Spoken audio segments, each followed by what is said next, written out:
Deputy Permanent Secretary, President's Office, Regional Administration and Local Government, Dr. Wilson Mahera, says establishment of quality childcare centers for young children aged 0 to 8 will improve children's learning and development while they're still young. He made this statement during a workshop that brings together various community development stakeholders, government and non-governmental institutions to discuss the best ways to run childcare centers. Emmanuel Samuel has more.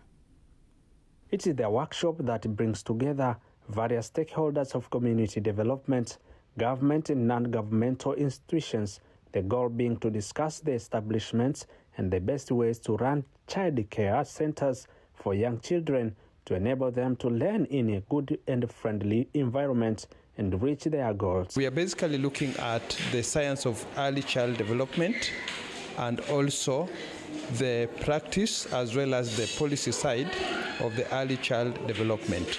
So for this day, we want to come up with ways through which we can come up with a sustainability as well as options for making sure that children who are under 8 years old going down are really nurtured and cared properly based on the 5 frameworks of nature and care. Statistics from the 2022 National Bureau of Standard Population Census, it clearly shows that those children who come from educated mothers are able more to realize education, but those children who have passed through the daycare centers or ECD centers like the creches, daycare center and community-based daycare center, whatever model they are able to join primary school in a larger number as compared to those children who have not passed through these ECD centers. So currently we have reached already 10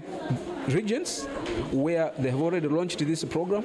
We are now working hard to make sure that by December this year we reach all 26 regions across the Tanzania mainland.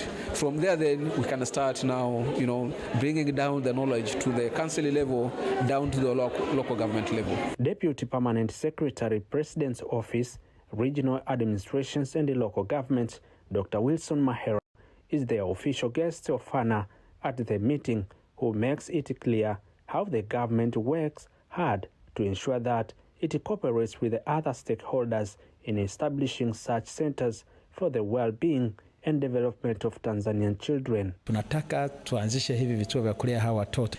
We want to establish these centers to raise these children so that these centers can support the children to have a good learning environment so that they can grow well mentally, physically, and in language. And later when they enter primary education, they can have a good chance to understand lessons more quickly. Emmanuel Samuel, TBC News.